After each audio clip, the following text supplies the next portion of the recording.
get the slides up. So last week on Monday, feels like a week ago, last session, we had our first look at JavaScript, and we took a look at expressions, and we had a look at operators, and we took a look at our primitive types, so numbers, strings, booleans, and objects. And for today's lesson, we're going to be looking back at our comparison operators and our equality operators and how we can use them to make decisions in our code. And let's have a quick reminder about what booleans are. So it's a value that can be set to either true or false, and we can use these to do some logic in our code. We can use them in something called an if statement. And we use if statements along with our comparison operators and our equality operators and our booleans who make logical decisions about what we want the code to do. And if statements will test a certain condition which you are going to set and which will allow you to perform different actions, thank you, Kat, based on the outcomes of the tests that you are deciding. And the structure of an if statement looks like this. So we have our keyword, which in this case is the word if, followed by a parenthesis, and then we're going to put the condition that we want to be tested inside that parenthesis. We've got our curly brackets, which are going to hold to the block of code that we want to execute if the condition is true. I think Puff wants to be on camera. There you go, Puff.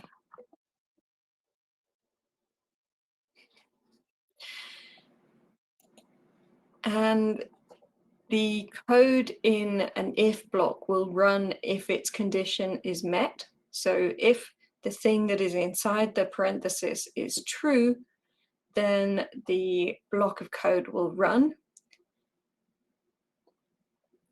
And then we've got an example here. This will never run, the stuff in this block here, because the condition is false. Let me just share my window instead of sharing the tab. I do this every time. There we go. And then you can actually see where my cursor is. There we go.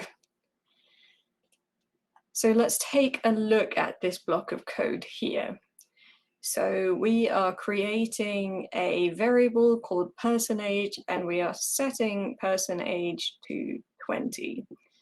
And then we are checking if person age is greater than or equal to 17, then we're going to output you can drive a car in the UK. If person age is greater than or equal to 18, then you can buy alcohol in the UK. And if person age is greater than or equal to 21, you can fly commercial airlines. So what is this going to output?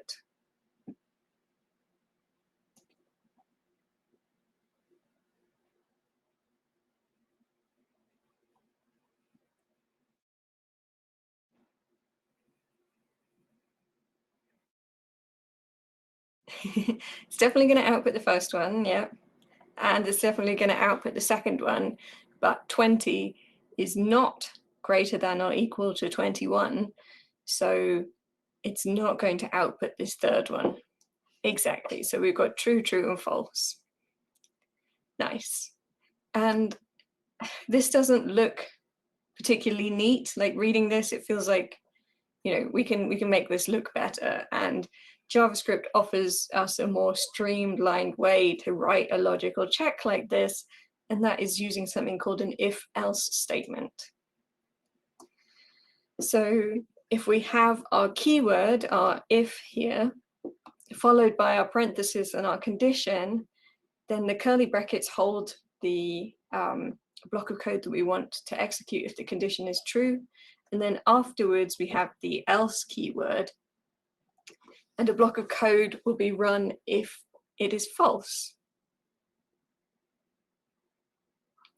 Will it stop running after determining that that first condition is true? So it will output, if the condition is true, it will output this thing. And if the condition is false, it will output this thing.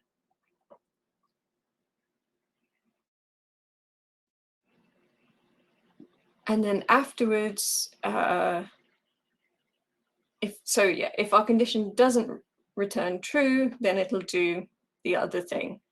So basically what this statement is saying is, if this condition is true, do this thing, or else do something else. And else statements are executed, like I said, if the condition evaluates to false. So let's have a look at this example here. So we're creating a variable called current money, and we're setting current money to be 10. And we're creating a variable called laptop price, and we're setting that to 1,000. And we're saying if current money is greater than or equal to laptop price, we are going to console log, woohoo, getting a new laptop. Else, so if current money is not greater than or equal to laptop price, console log, can't afford a new laptop yet. Wow. So what are we gonna see here? What is this going to output?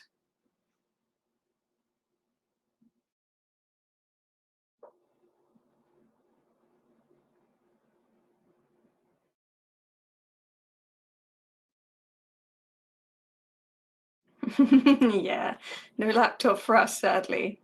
And if any of you are feeling brave and you would like to write your own if statements for us in the chat, I would love to see some of them.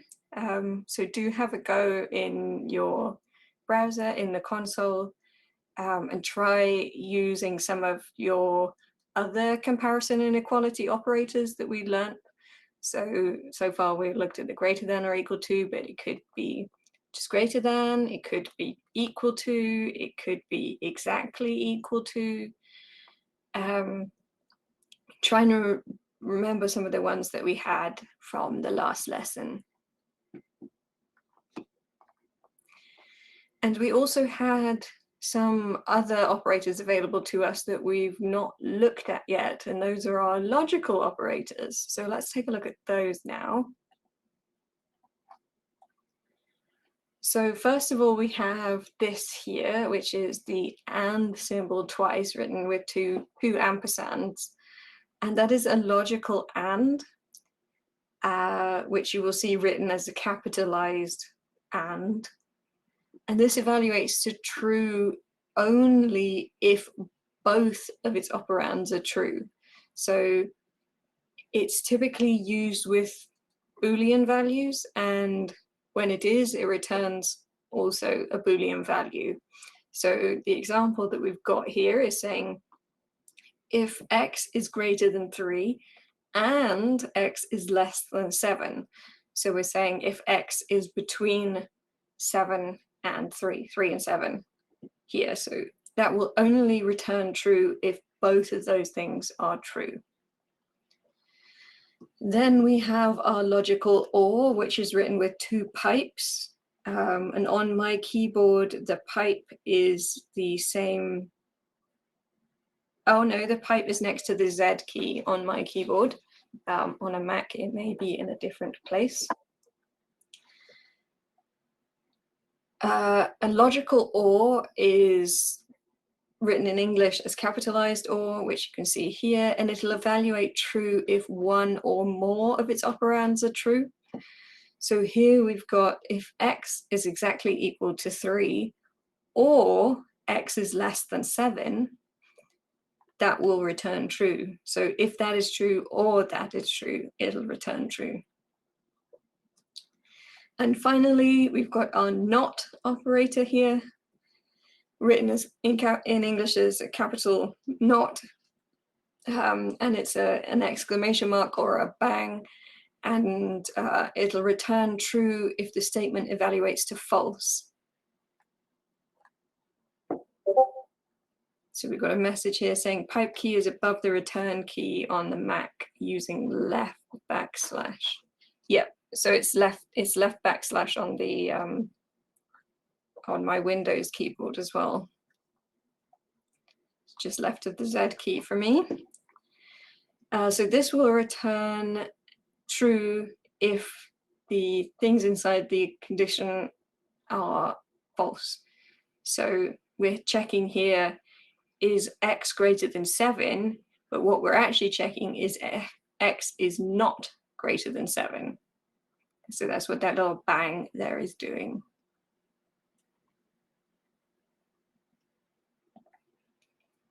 So let's take a look at an example with our logical operators. Oh, hey everybody on Discord. Sorry. So we're just having a look at our logical operators today. I'm sorry about the power cut. That really sucks. Yeah, so we're having a look at our logical operators. Let's just go back briefly for the folks on Discord. So we were looking at the and, the or, and the not, so that we can use those in our if statements to make some logic in our JavaScript. So here's an example. So we're creating a variable called cat age in weeks is true, and a new variable called cat is friendly. Sorry, cat age in weeks is 12. Cat is friendly is true. So if cat age in weeks is greater than or equal to 3 and cat is friendly is true, console log you may pet the cat, else console log petting not advised. So if our cat is 12, let's go through this logic here. 12 is greater than or equal to 3, yes. True is exactly equal to true, yes. So both of these things are returning true, and we're using our and operator here, which returns true if both of the things on either side return true. So this is going to return true, which means our if statement is going to output, you may pet the cat. So that's an example of how we use our logical operators. And we can simplify this a little bit. So this statement will only return true. Oh, I've lost an example. Oh, that's a shame. If you want to have a look at your own logical operator examples, please do again have a go in your browsers. If you want to share, if you've got any particularly witty examples that you would like to share with the group, then put them in chat. I'd love to see them.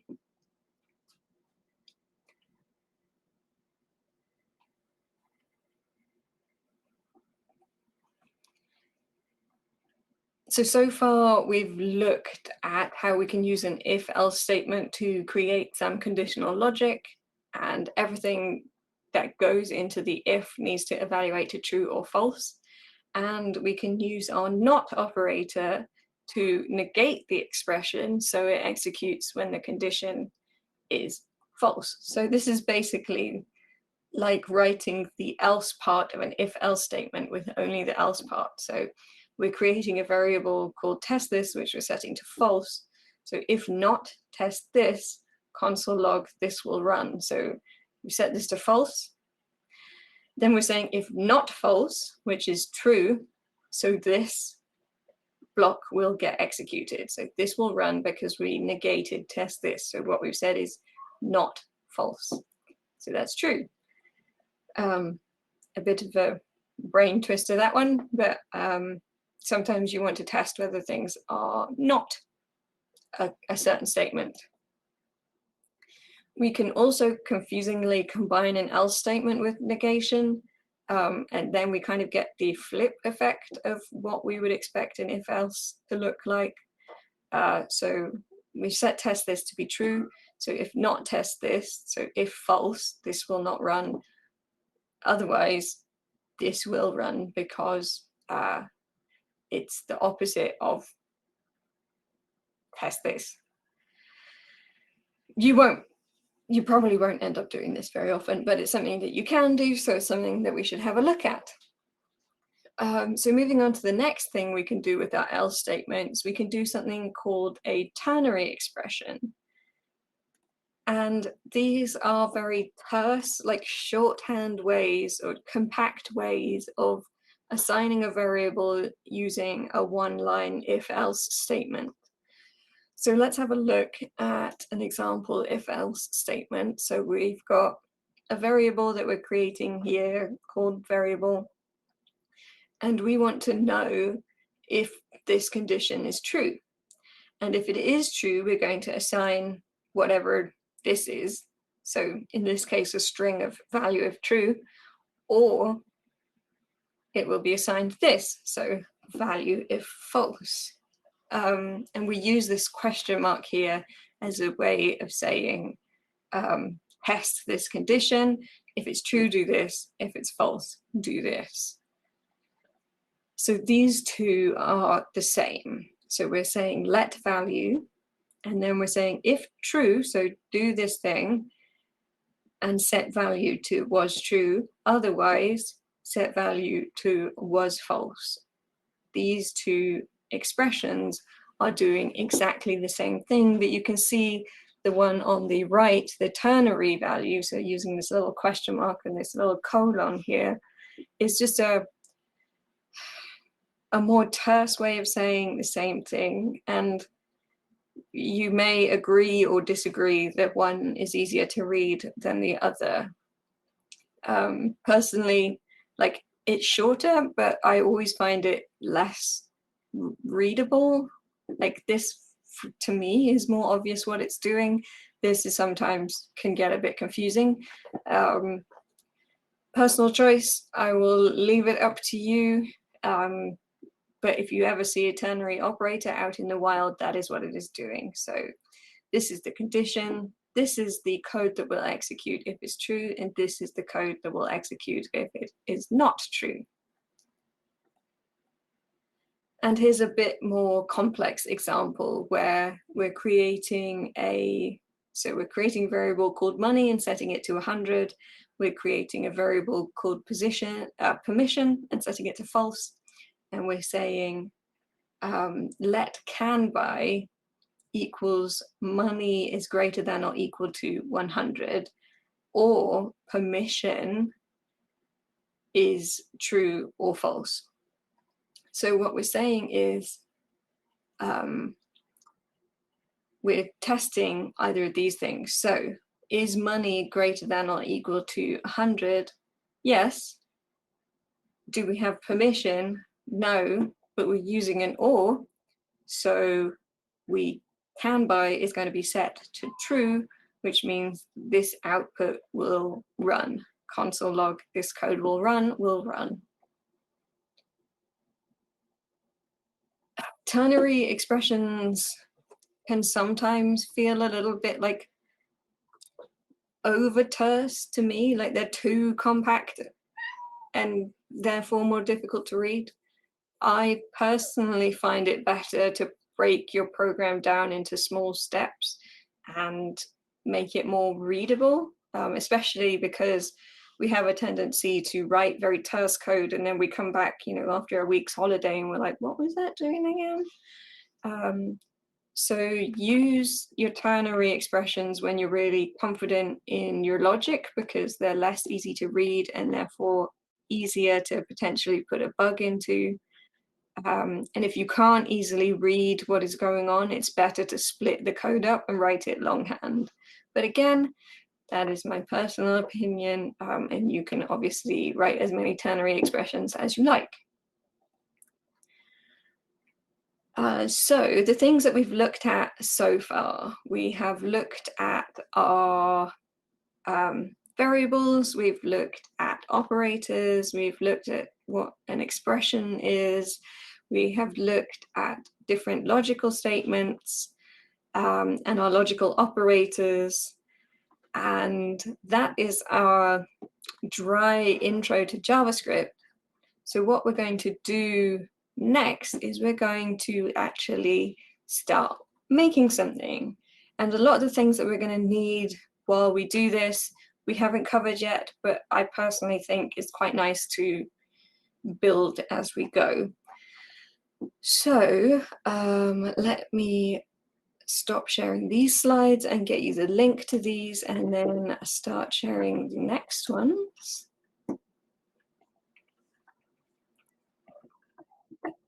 So there is the link to these slides. And we are going to move on to building a little typing game. I haven't decided yet where we're going to build this. I think I might do it in Glitch.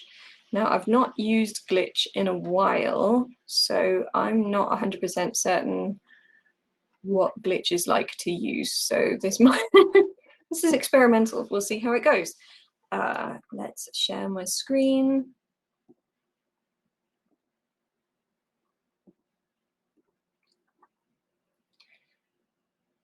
Yeah, so today we are going to be building a little typing game. And it's kind of,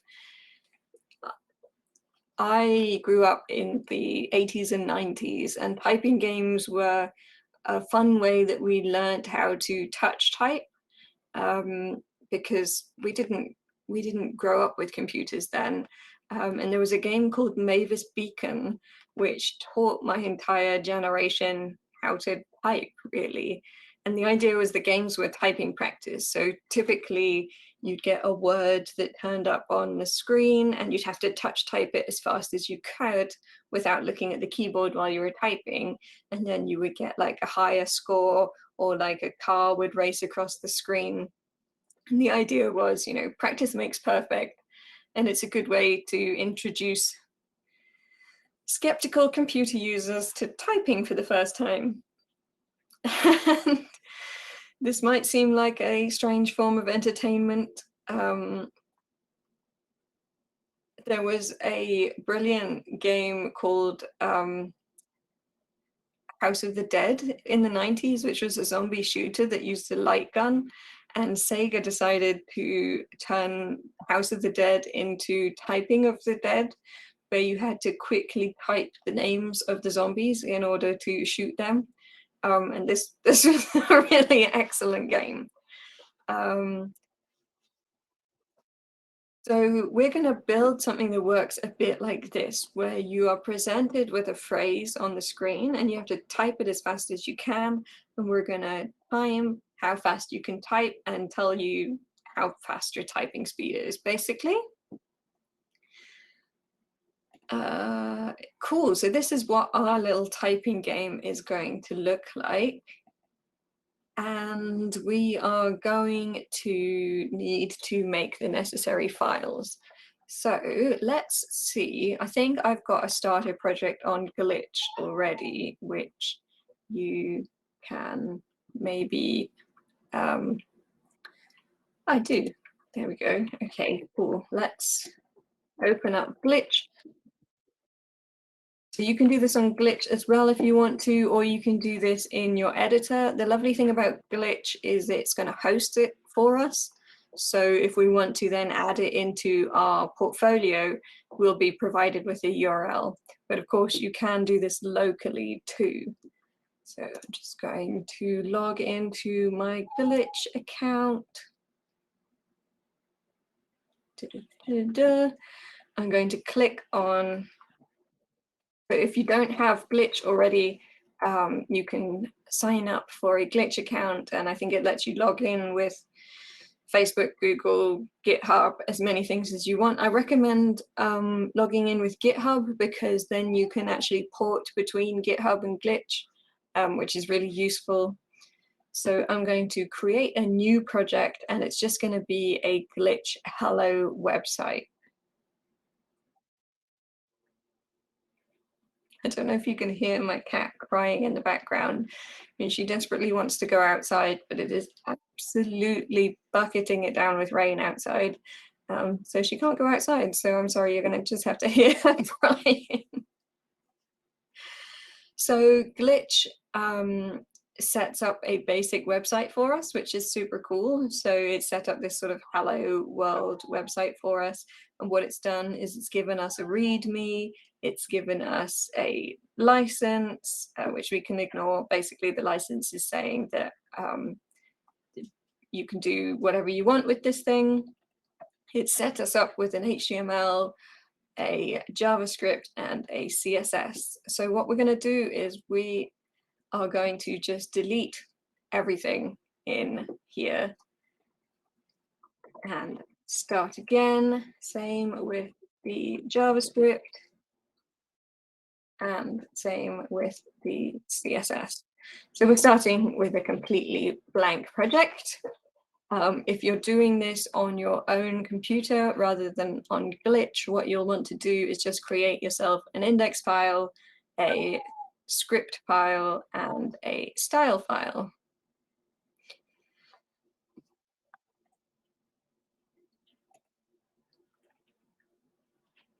Oh, I do have a starter.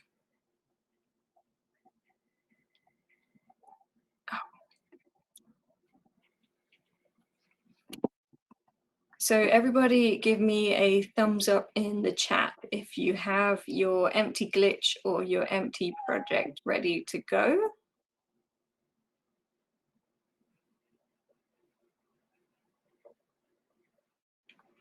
Just give everybody a little while to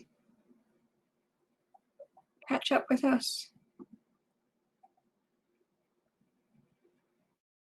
Alex has got his thumbs up as viewed from space.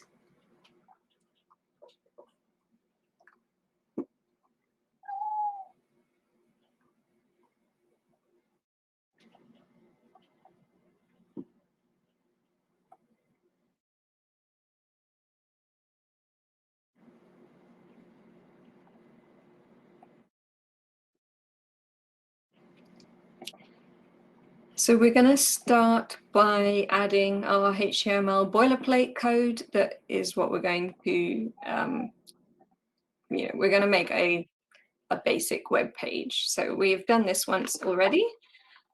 So we should remember that we start with our doc type.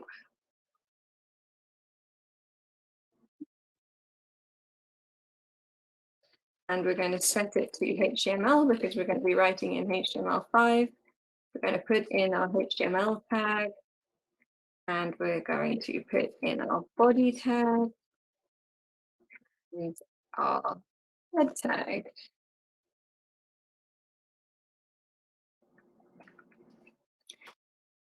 And we are going to link to our CSS file. In fact, we're going to add in a title first. So the title is going to be my typing game, something like that. Typing game. Mine is going to be Star Trek themed, so I'm going to say Star Trek typing game.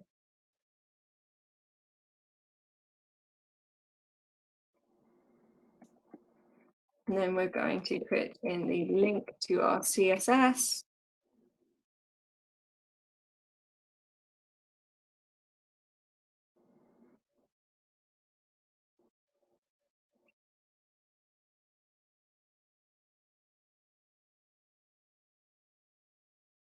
And in the body, for now, we're just going to put in a H1 that says, well, so we can see that turning up. Can you read what I'm typing? Should I zoom in a bit more?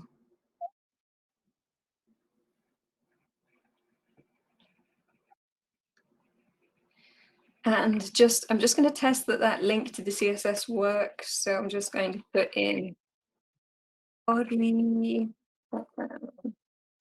color, red. Okay, that works. Awesome. Sorry, it's been a while since I used Glitch, so I just wanted to make sure I didn't need to give it a certain URL for our CSS file. And then we want to put in our meta viewport as well. I can never remember the syntax for this. Let's just look it up.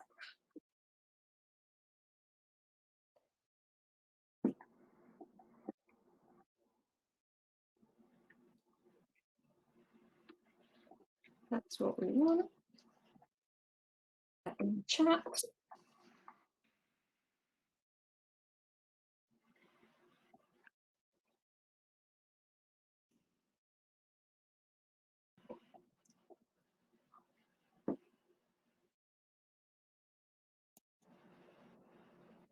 And then we are also going to, on our HTML, we're going to give it a language of English. And what this will do is this is going to help our screen readers to read out the text on the screen in the correct language with the correct accent. This is something you will see a lot, especially if there's like multiple languages on a website. Occasionally they don't set the language attribute in the HTML and then it tries to read French in an English accent. It's very bizarre. And yeah, can be quite confusing to our screen reader users. So we always try and put a language attribute on our HTML. We are also going to link to our JavaScript file because we're going to be writing some JavaScript. And the way that we do that is with a script tag. We're going to say script source, and it's going to be our script.js. And we are going to tell it that we want it to defer. And what that does is it says, don't try and run the script until the HTML is loaded. Otherwise, it'll try and run the script immediately, and we're going to be putting things onto the page with the JavaScript, and if the HTML hasn't finished loading, that's going to cause errors. So defer is just a nice, useful keyword here.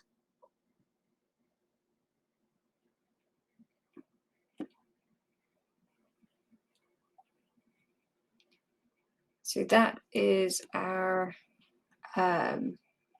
setup for our page. I wonder if I can hide that away. Is that going to be annoying? No, we'll bring that back in. I wish I could change the layout of this page slightly. Oh well, just what it is. Okay, inside our body, we are going to put, so we need an input, we need somewhere where we're going to, so an input is a place where you can type text in. We're going to need a button that you can click to say start the game.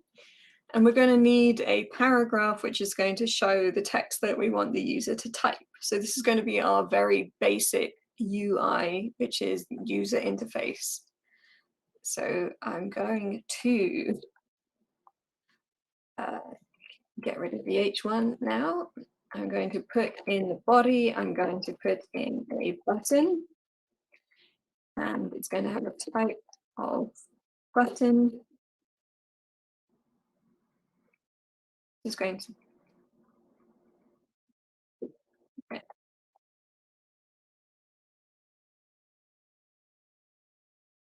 and it's going to say start game inside.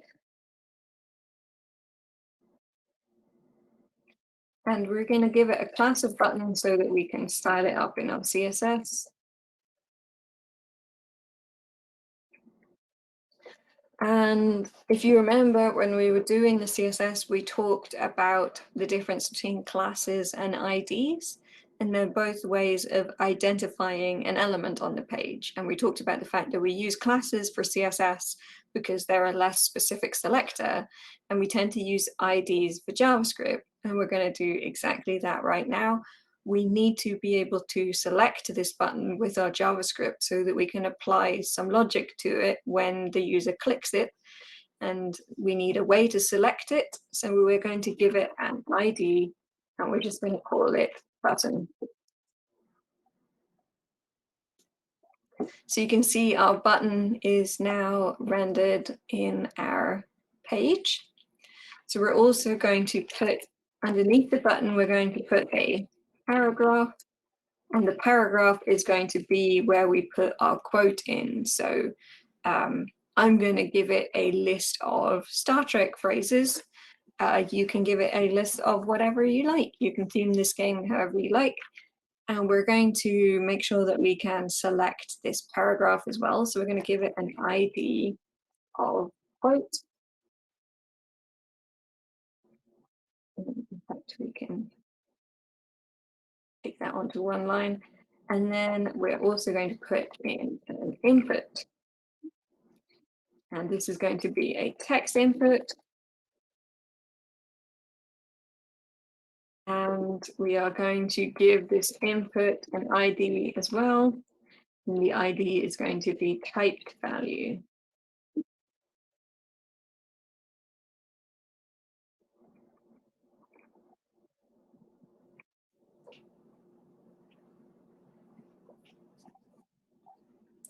Everybody with me so far, give me a thumbs up in the chat.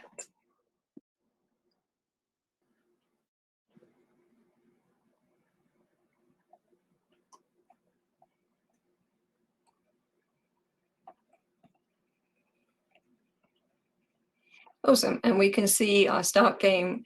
We can't see our paragraph at the moment because it's empty, and we can see an input where we can start actually typing things in here. The next thing we're going to do is we're going to jump into our JavaScript. So we've got a very basic UI here. We're going to write some JavaScript code, which is actually going to build our game out. And this code is going to run as soon as the page finishes loading. So that's what that defer keyword was doing there. And what we're going to do is we're going to select the elements on the page, and then we're going to start adding some functionality to them. I notice we've lost a few thumbs up in the chat, so I will just give everybody a moment to catch up. Give me a shout if you've got any questions.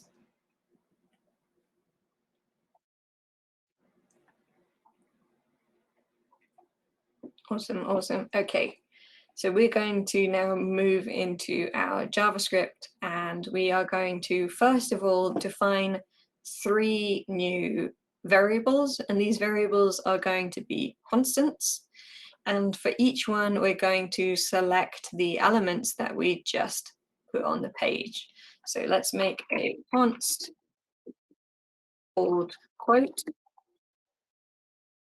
And quote is going to be set to this. So we're going to say document dot get element by ID.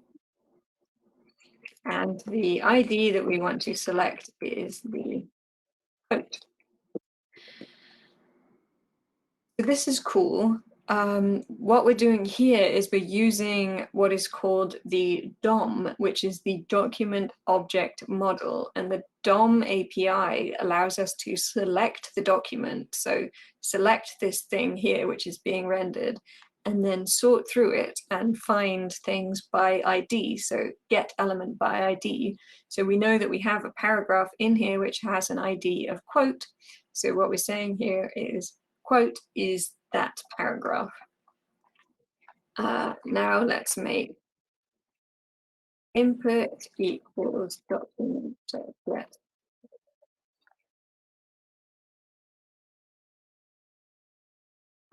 ID, and that is going to be our typed value. And then start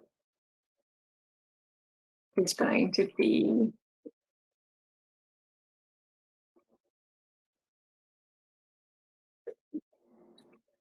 our start button.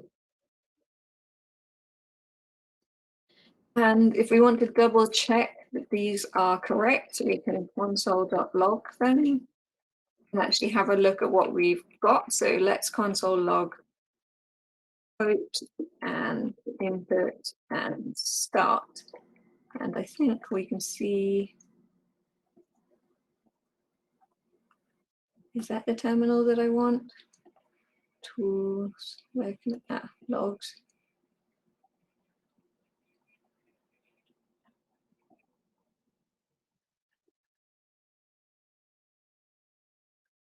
Is that what I want? Refresh the page. Nope, that's not it. There must be a way to see the console log in Glitch.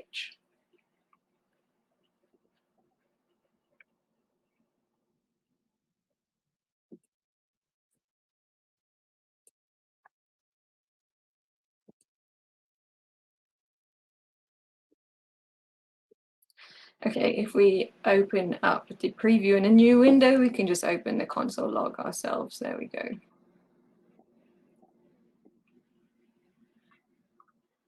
So I've made a mistake somewhere. So I can see that it's output my quote and it's output my input, but it hasn't output my button. So what mistake have I made? I called it button, not start, didn't I? This is why we love our console log. Let's jump back into our HTML. Instead of giving it an ID of button, I'm going to give it an ID of start. That's a nicer name. And now if I jump back into here and refresh, there we go. We can see it's output all three of them. Awesome. So the way that I did that, there's a little preview button down here, which will open your new beautiful website in a new tab. And just out of interest, Glitch gives you a URL. So it's given me today roastedlemonwillow.glitch.me. Sounds fragrant. Cool. So back into our JavaScript, we can get rid of that console log now. And what we're going to do next, now that we've selected those three elements, we're going to define a function which is going to allow us to actually put some functionality onto this page. So our function is going to look like this. We use the function keyword, and then we give it a name, and this function is going to start the game. So we're going to call it start game.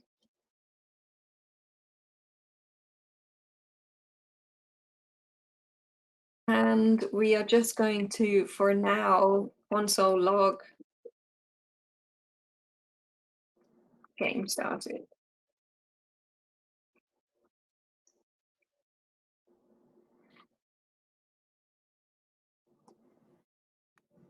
And then what we're going to do is we are going to do something called event listener. So we have selected our quote, our start, and our input, and these can have events on them. So these events are things that your user will do. So we are looking for an event, which is a click event on the start button. So we are going to put a listener onto the start button. So we're going to say start dot add event listener. And the event that we're going to listen for is a click. And when we get that click, so when a click happens, we are going to run our start game function.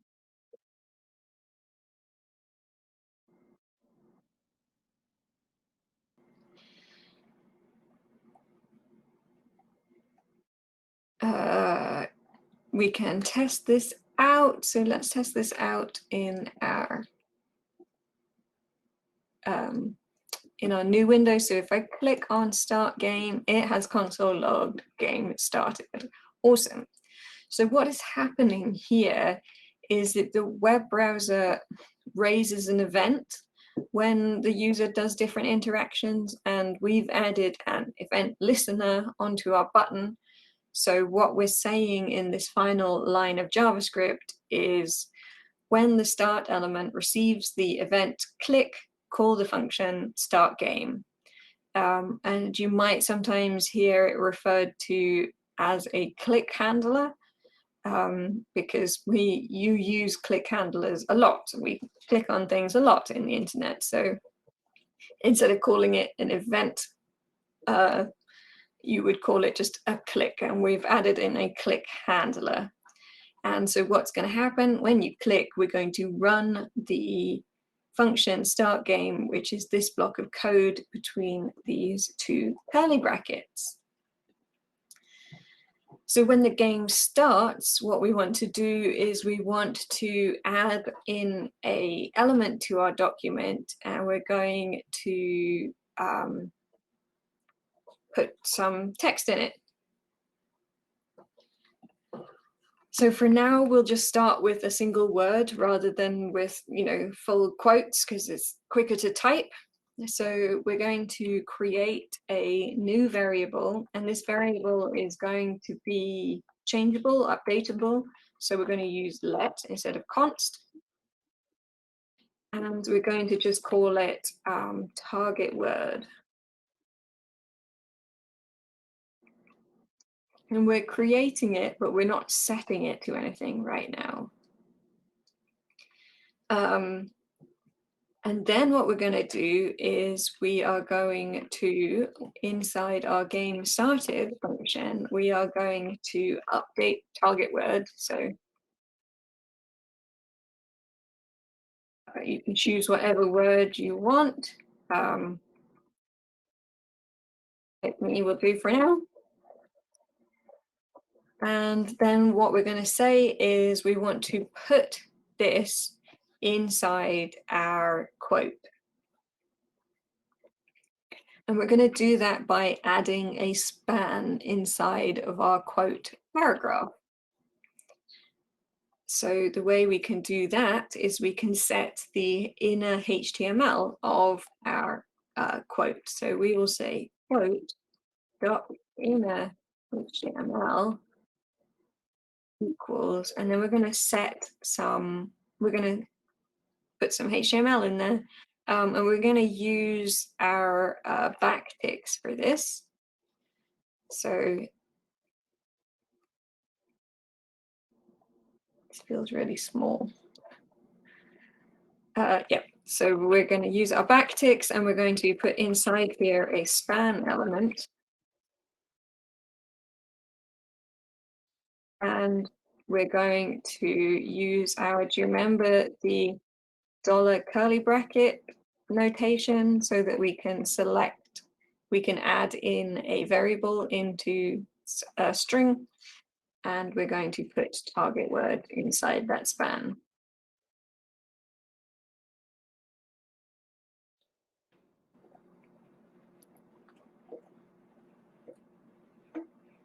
So what we've done here, we have said get the quote, so that's the paragraph element, and set the inner HTML. So on your selected HTML elements, there's a bunch of different things you can do to them. So we've seen that you can add an event listener. We can also add some HTML directly onto the page with this inner HTML. We could have just added the text in directly, but we're going to want to style this, so I put it in a span for now, and it will make sense a bit later on. But what this is going to do when we click now, when we click start, we're going to jump into our start game function. We're going to set target word to be type me, and we're going to put that target word inside the span. So let's see if that works. If we click on start game, there we go. We've got type me shows up. So do try it out in your editors and give me a thumbs up if type me or your word of choice turns up.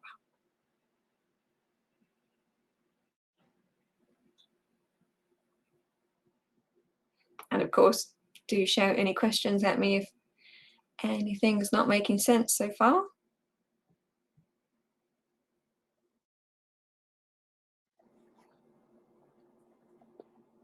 Nice.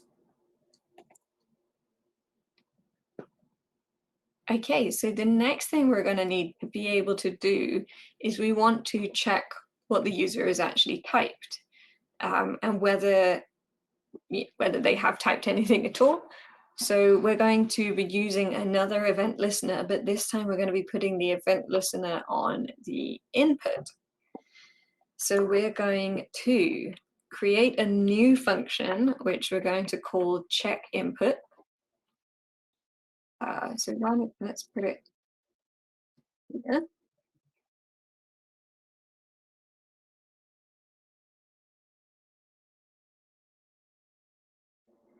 And for now, it's just going to console log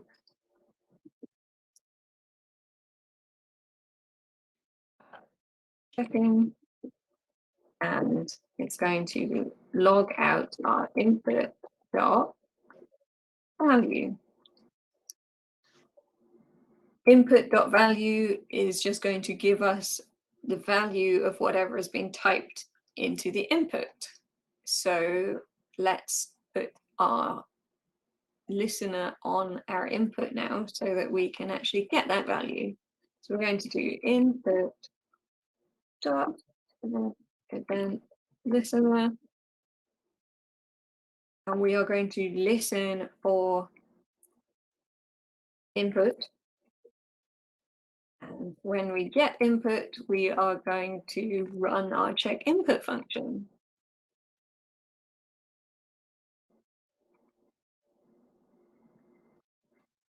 So let's try that out now. So if I start typing in here, no, I'm going to have to open this in the other browser so we can see our console log.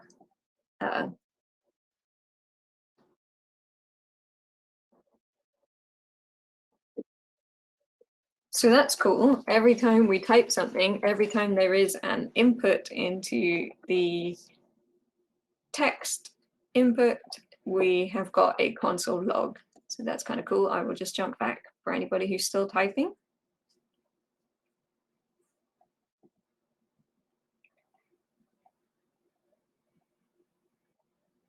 So that's kind of the whole infrastructure of our game, but we need to actually turn it into a game now. We need to add some logic that is going to check whether the thing that they're typing is wrong or right.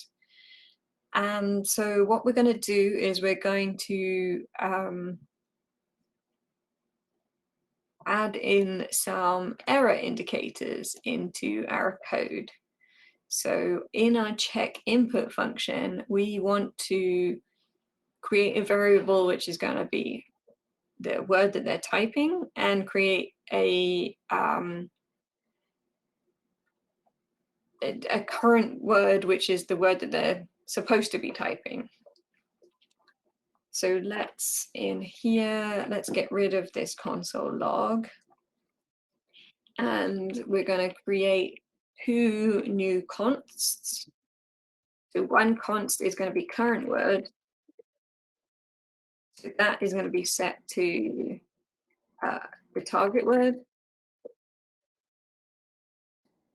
So what we're saying here is eventually we're going to get to the point where we update the target word, but at the moment the target word is just one word. So this feels a little redundant, but we will add functionality as we go. So current word is target word, and type value is going to be our input.value. But there's an interesting thing where people have a tendency when they're typing a word to type a space after it, especially once we get to the point where we want them to start typing phrases. So we don't want the space, because if they type a space, we don't really want to penalize them for typing a space. Like if they type the word and space, they got the word and correct. So we want to allow that. So what we're going to do is we're going to trim off that space. And the way that we do that is literally just with dot trim. So what we're saying is get the value of the input that they've typed, but ignore the space. So what trim does is it literally just removes any white space. So we're going to get only the word that they've typed. Now what we want to do is we want to check whether one is equivalent to the other. So we're going to be using our if statements, and we're going to do an equality check. So we will say now, if current word is not equal to typed value,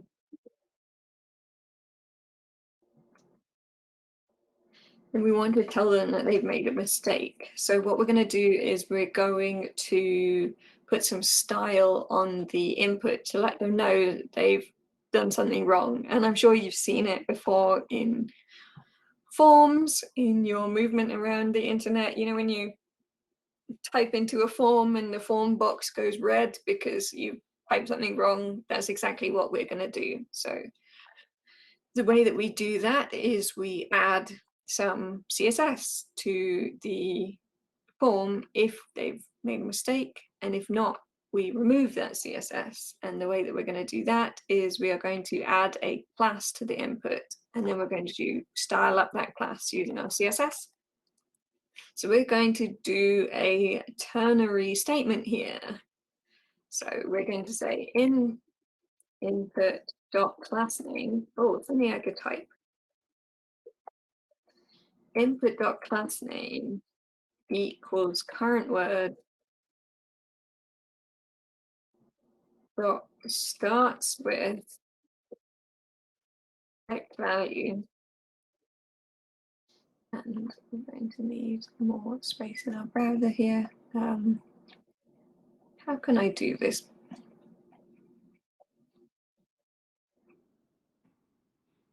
Can you still read that?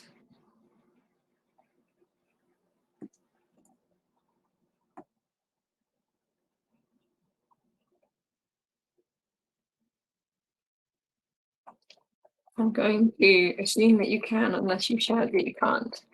So if you can close the preview pane. Thank you.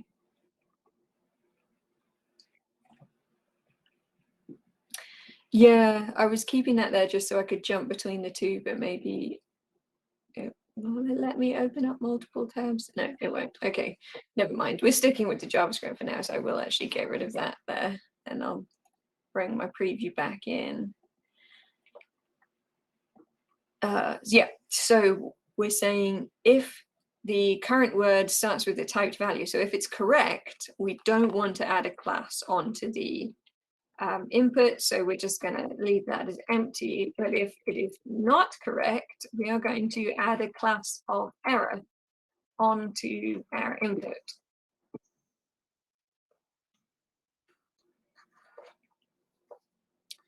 So this means every single time the text box is modified, the code is going to check whether the current typed value is the start of the word that we've asked our users to type. And if it isn't, we're going to make sure that we are adding that CSS class of error.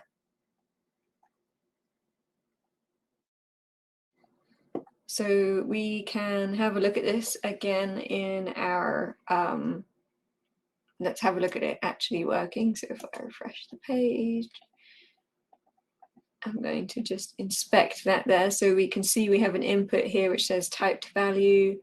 And I'm going to click on start game. So this says type me. So if I start typing in here, TYP, it's like everything's good so far. But then if I get it wrong, you can see this class of error has been added in to our HTML, which is super cool. And so everybody give me a thumbs up if you've got that working. And then what we're going to do is we're going to put a style on that error so we can actually see it happening.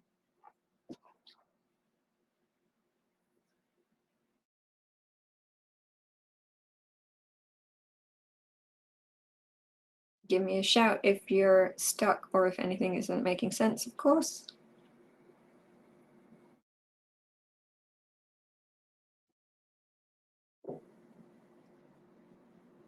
Can you show the error running again? Yes, I absolutely can. So if we jump into here, zoom in here as well. So if I refresh and I start my game, we've got type me in here. So if I start typing in here and it says PYP, it's like, yep, okay, cool, you've done all of this correctly so far. But if I get it wrong and type in like a G, for example, it's like, no. So it's added in this error class in here, and that's when we're going to add the styling in. Does it add a class, or would it replace one set in the HTML? So you can see, well, maybe you can see, let me just refresh this. So at the moment, the input has no class, but as soon as I click start game, I get my type me, and then as soon as I start typing, sorry, can you see it's added this class in, but the class is currently empty?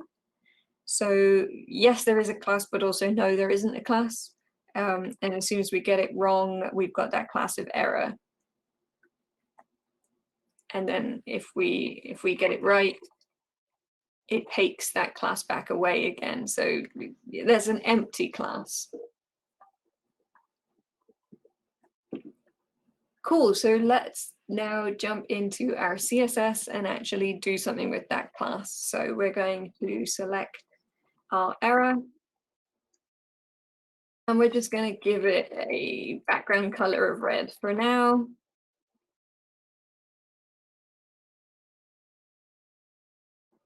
So that they know that they have made a mistake. So we should be able to see that in action now. If we click on start game and we start typing, and then we're like, nah, it's like, oh, you did it wrong, it's red.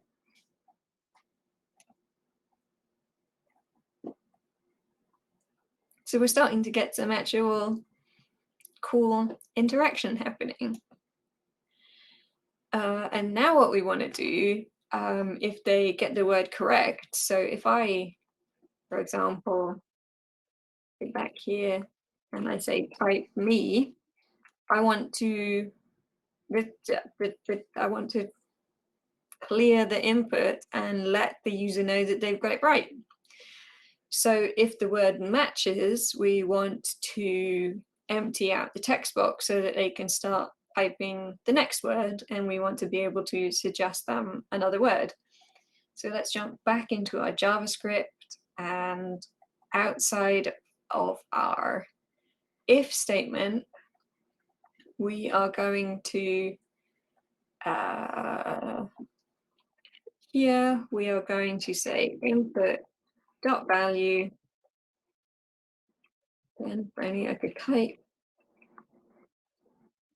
is equal to nothing. So we're just saying empty the text box here.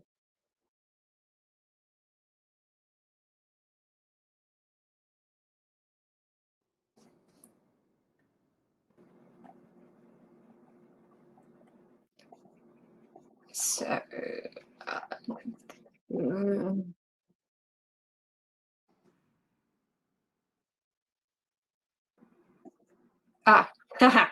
okay. This isn't working because at the moment, every time I am checking, I am then emptying the input. So what do I need to do? I need to return inside of here. Double check. Yeah, cool. So what that return statement is doing is that's going to stop our function from running any additional code if we know that the word isn't a match. So the code that we write after this is should only run if we do have a match. But I seem to, oh, I didn't click start game.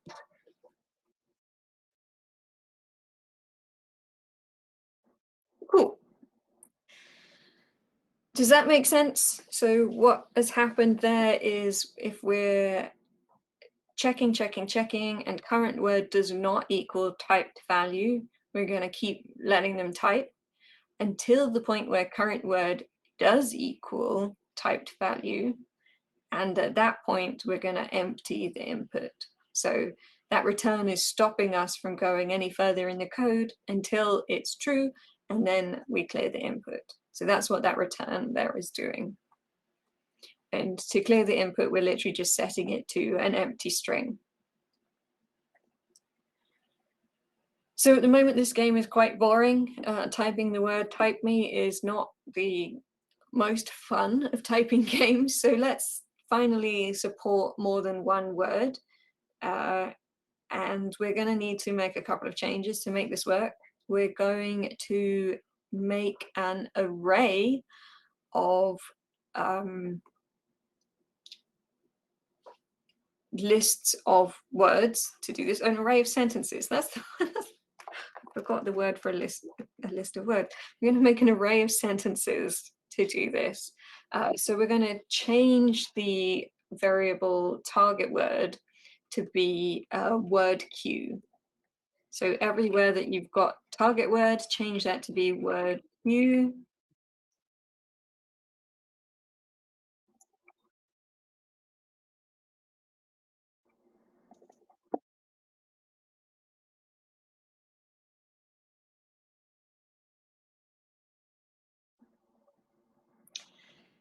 And I'm using the word queue here because what we're going to do is we're going to ask the users to type the words in the order that they appear in the array.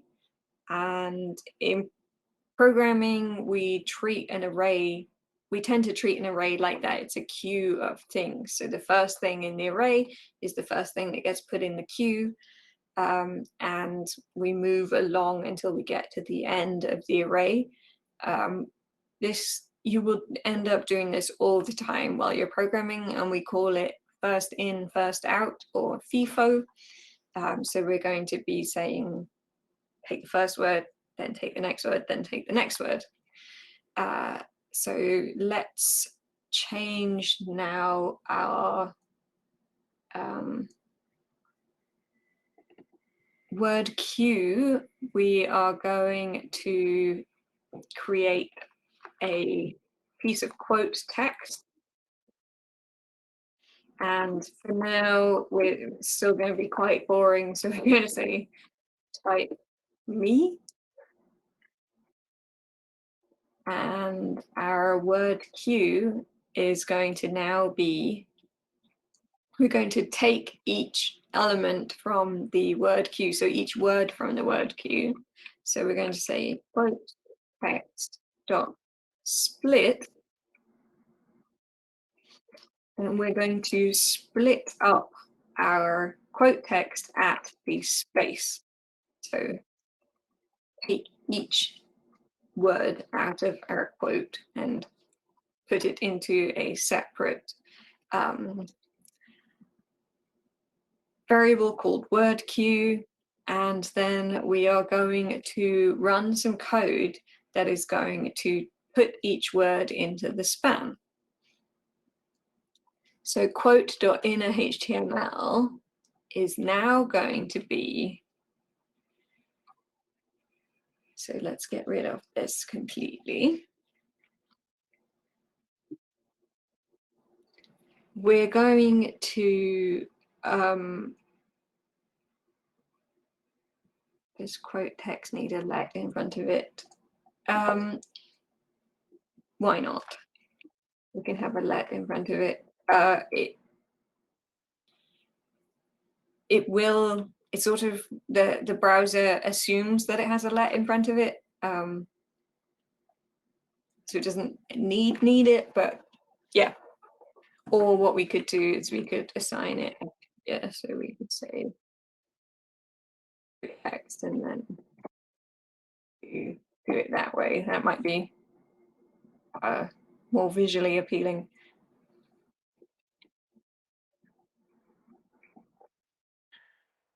Yeah, so what we're going to do is we've taken each word and we want to take that string that is the word and put it inside the span. And we're going to use something called a map to do that. And a map is like a loop that happens every time there is an element in our array. So we are going to say word queue dot map. We're going to say for every word in the word queue, create a span.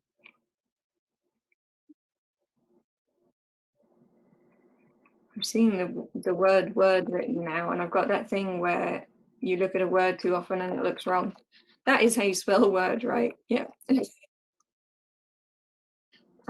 So now we're going to create our span element exactly the same way we did before with our little backticks. And we're going to use our dollar curly brackets to put our word inside the span. And then what we want to do is we want to take each of those words that we've now wrapped in a span and join them back together to be a sentence. This feels really long-winded, but it will make sense in a second, I promise. I'm going to do a dot join on the end of there.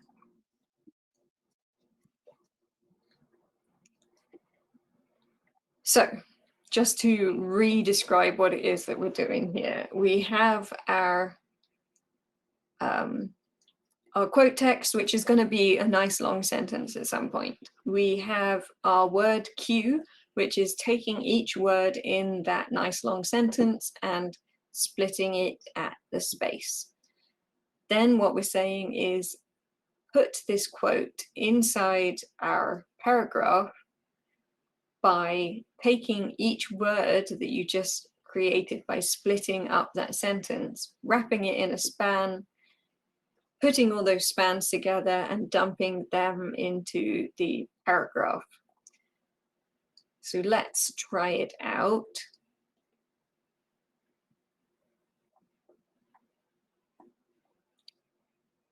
Why have I got a comma there? That's interesting.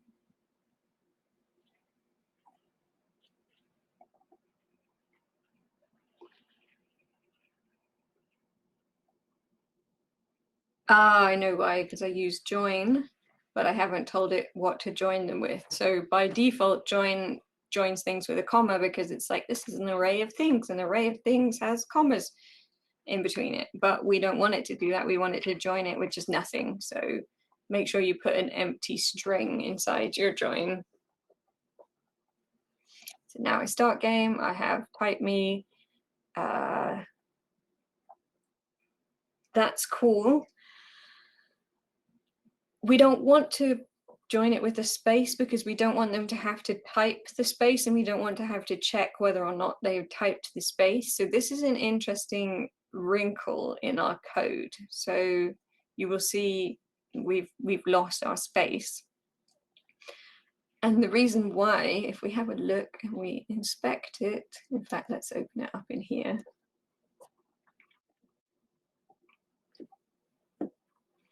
Start game. If we inspect now, we should see the word type and the word me both written in a span. And we know our spans are inline elements, so it's just made them sit next to each other. So what we're going to have to do is we're going to have to write some CSS, which just puts a little bit of a gap in between each span. We're doing this because we want to make the game make sense. You know, they want to type the word type and then type the word me. We don't want them to have to type the space character as well. So we'll add that CSS in later, but just for now, that's what it's going to look like. So back into our JavaScript. So that, in fact, I'm going to wait till everybody is with me. So give me a emoji of your choice in the Slack if you're with me. Can we update the join method with a space? Yeah, we can do, but I'm not in. Is that going to make them have to type the? I wasn't certain whether that would make them have to type the space. Let's try it.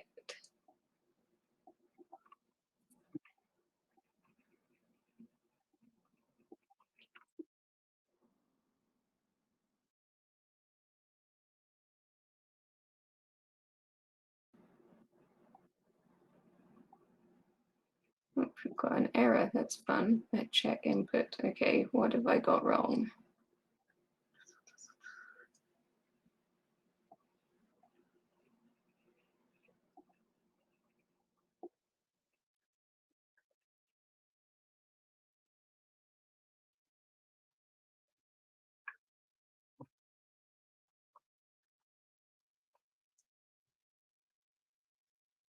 I missed something.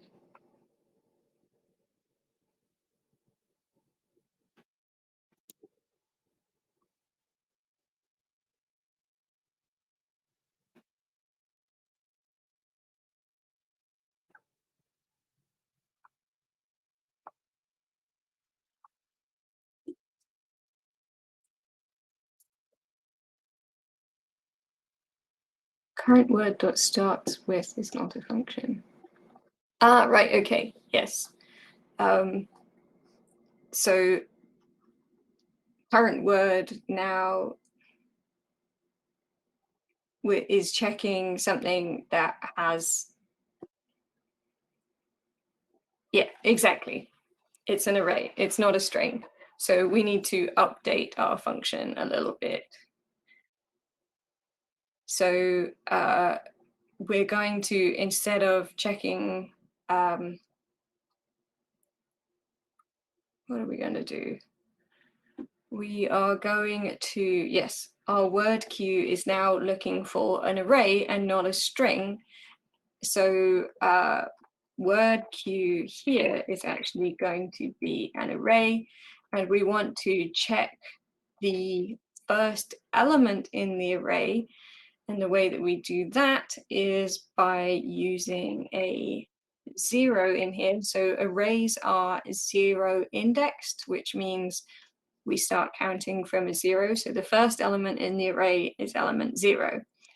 So we have our word queue. We want to check whether current word is equal to the first element in the word queue. So that's what we're doing here. And then once they've typed that first word and they've got it correct, we want to chop the first word off the queue so that the second word becomes the first word. And the way that we do that is with something called shift. So before we empty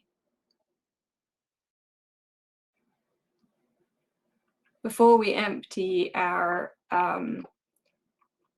input value, we are going to do word queue shift. And what shift is going to do is just remove that first item.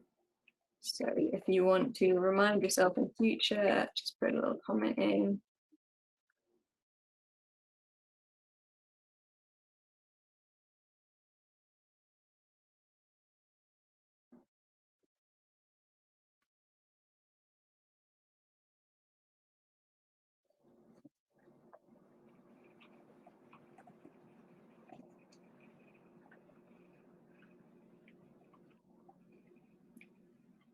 So now what we're doing is we're outputting, so we've got our word queue.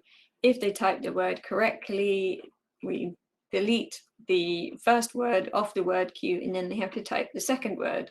So let's try that out. Start game. So we've got the word type. That was correct, so it cleared the thing, and now me, that is correct, it's cleared the thing. Awesome. Does that make sense so far? Any questions from anybody about what is happening? I realized that wasn't particularly, that wasn't a particularly clear explanation. I apologize for that. If you add in console logs, it might be a nice way to see what is actually happening. So why don't we actually do that here? So the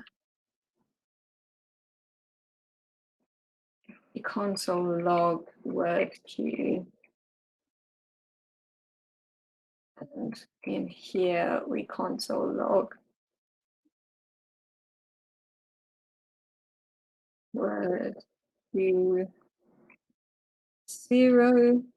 That might help make it clear what is going on. If I refresh the page, click start game, you can see an array here. So this is what an array looks like. And we can see we've got the 0th item, which is type, and the second item, the first item, which is me. So if I type now in here, it's outputting the fact that I have to type the word type, and now I have to type the word me. Awesome. Let's take those console logs back out. It might be worth to show the same with the Chrome debugger as well. I'm not sure if we're there yet though. I'm not going to jump into the Chrome debugger for now. We'll stick with console logs.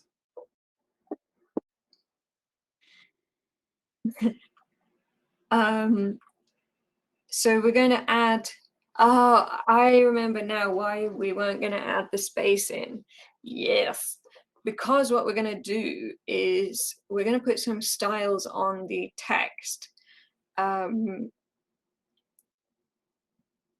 So that we can maybe change the color of the word that they need to type. So like the phrase will be in one color and the word that we want them to type in the phrase is going to be another color to make it a bit more obvious what you need to type next.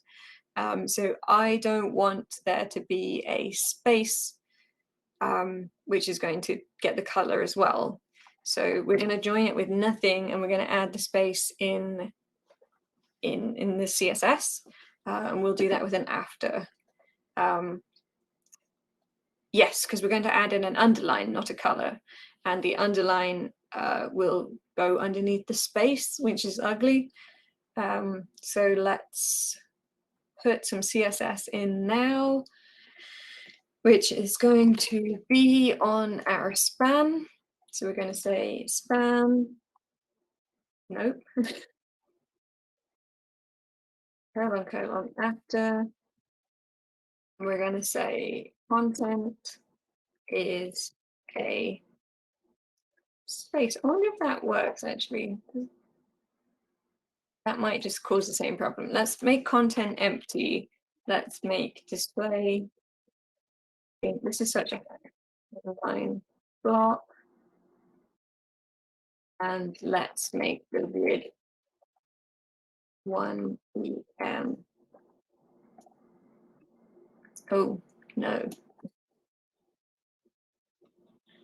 0.4 EM. Better. Okay.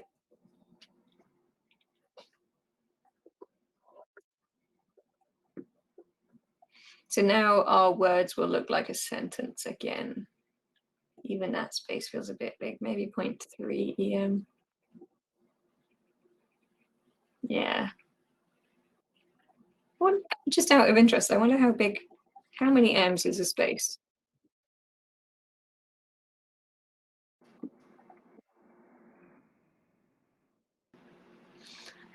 Well, that's just not true, is it? Because we set it to 1 M.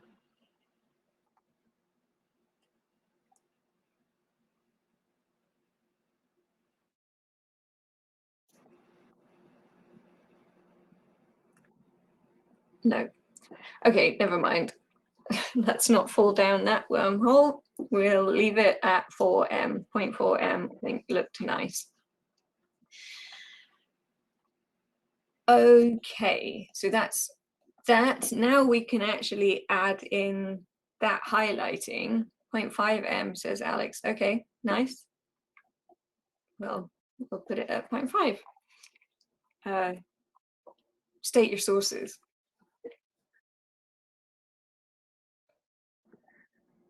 So now what we're going to do is we're going to actually add in that highlighting to make it a bit more obvious why we're doing this. So that the player knows what they're meant to be typing. So to do this, we're going to add another variable. So we're going to create another variable, which we're going to call highlight position.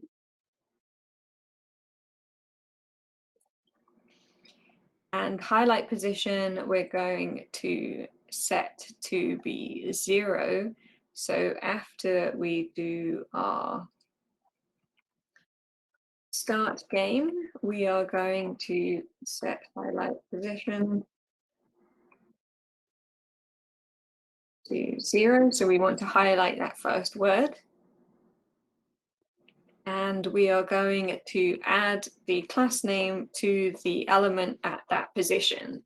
So we're going to say quote dot nodes. So what this is doing is getting the span that is inside the quote. So this is another selector in the same way that we did get element by ID to pick up the element that had the name of the ID of quote. Child nodes is saying get all of the elements inside this element. So get any of the HTML elements that are inside quote. And we've got a bunch of spans inside there at the moment.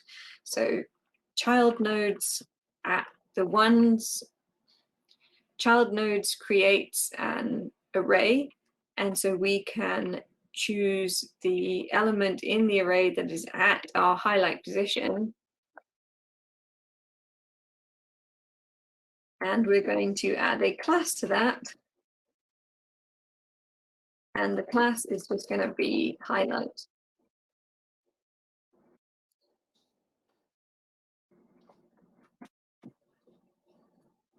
So we're setting a class of highlight onto the word that is at that position. And then we want to add in some CSS to actually apply the highlight. So let's jump into the CSS and do just that.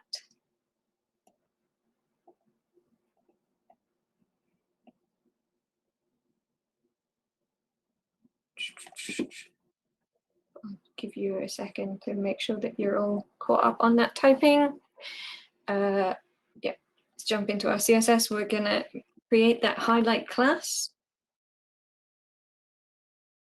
We're just gonna give it a color of yellow-ish, but a yellow that we can see. Oh no, spelled color correctly. I'm going to choose FFC312 because that is a nice yellow. And we're going to say text decoration and to make it obvious which word they need to type. So we can see that is happening here. But at the moment, this doesn't move. We're never updating the highlight position. So let's do that next.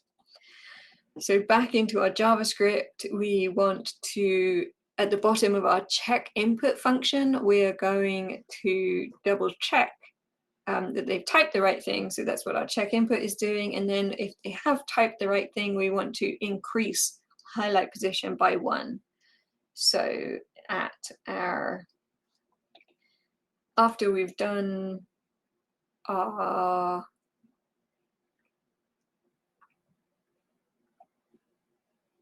where is it? Yeah, here. We're going to increase highlight value. Highlight position, sorry. And JavaScript has a nice shorthand way of saying add 1 to the thing and make it equal the thing plus 1. And it's just plus. This is the same as saying highlight position equals highlight position plus 1. Nice little bit of shorthand. And what we need to do now is remove the highlight class from the currently highlighted element and add it to the new element at the new highlight position. So before we increase the highlight position, we want to remove that class. So we're going to say, we're going to take this exact line here. Instead of adding the highlight, we're going to just give it an empty class. Then we're going to update the highlight position, and then we are going to add that class back on. Does that make sense? I'm going to put a space in there so that that makes a bit more sense.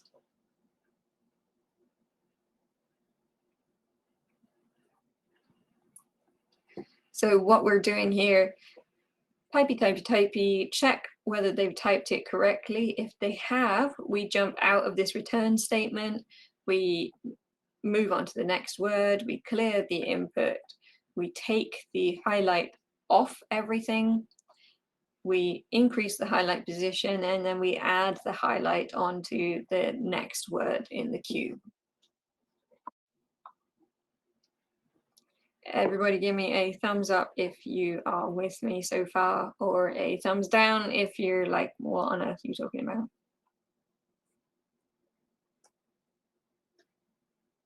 I won't be offended if you're confused. It just means that I have explained it poorly.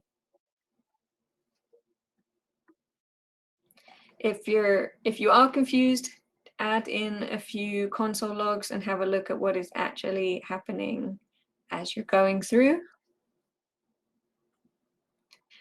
But yeah, so what you should see now, if we actually play our game. So if I click on start game, I have the word type because we've set highlight position to 0. If I type the word type correctly, we've updated highlight position, we've taken the class off type, and we've moved it on to me. So now if I type me, now we're done. So we need to actually do something because that is the worst game over screen ever, just error. We've run out of words. Our code has broken because it's saying like there's nothing else in the queue for me to check. So we're going to add in an if statement that checks whether the word queue is empty, and if it is, we can give them a nice game over screen and say like, you finished, well done. So after all of this, we're going to check if word queue is equal to 0.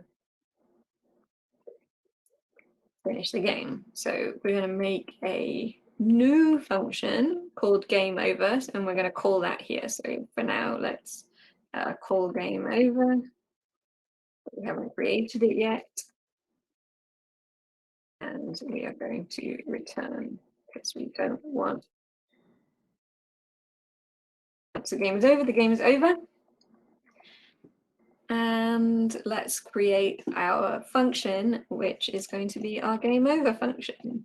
So we can put this down here. We're going to say function game over.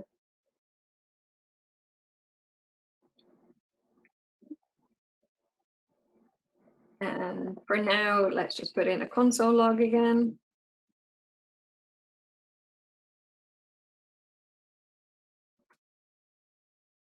And test it out. Right. We need to test it out in here.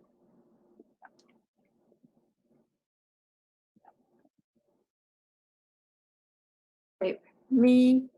What did I do wrong?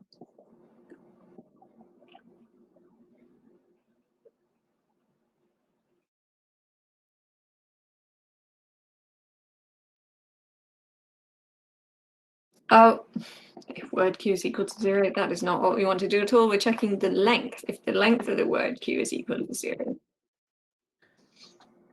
So if there's nothing in the word queue, then we want to type me. Nope, still got an error. What have I done wrong now?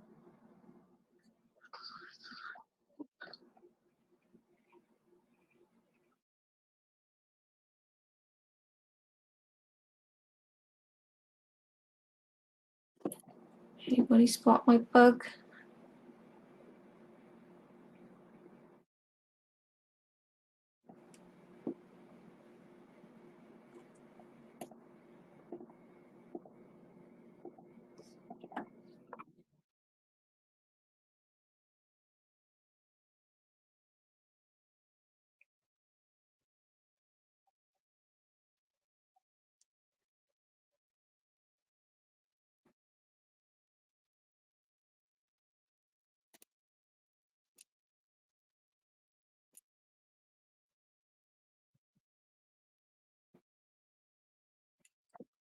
Maybe we need to move this down to beneath our return so it won't try and add the highlight if the game is over. That is probably what we want to do.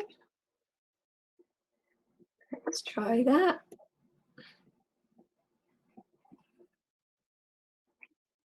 Woohoo! Okay, we are there. So what was happening there is it was trying to add a class name of highlight onto an element that didn't exist. So it was saying like, you can't do that. So I've just moved that down below our return. So now this will never get called if this will never get run if we are in a game over state. And now we want to show some kind of message on game over to tell our user that, you know, their game is over and they've finished. So into our HTML, we're going to add in a space where we can add a user message. So underneath our quote, we're going to add in another paragraph, and the paragraph is going to have an ID of message.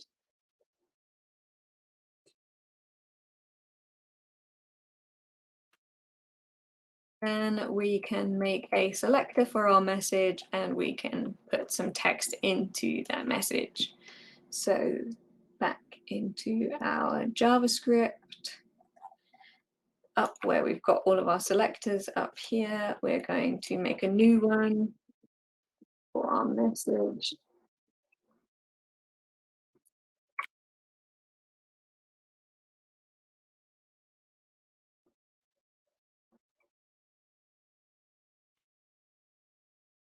And then we can actually show that message on game over. So into our game over function, we can get rid of our console log and we can say message dot inner HTML equals let's put a span in here.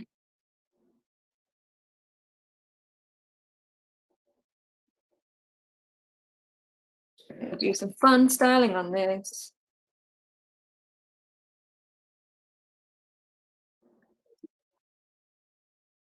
We're going to say congratulations. Woohoo! So now if you finish the game, you should see that message pop up.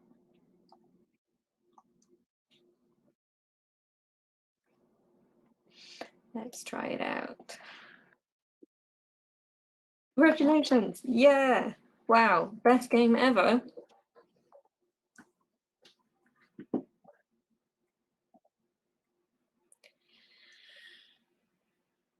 So we currently have 15 minutes left, and I don't think we're going to quite get to the point where we finish the game. So what I might do now is say we will continue on with this in the next class.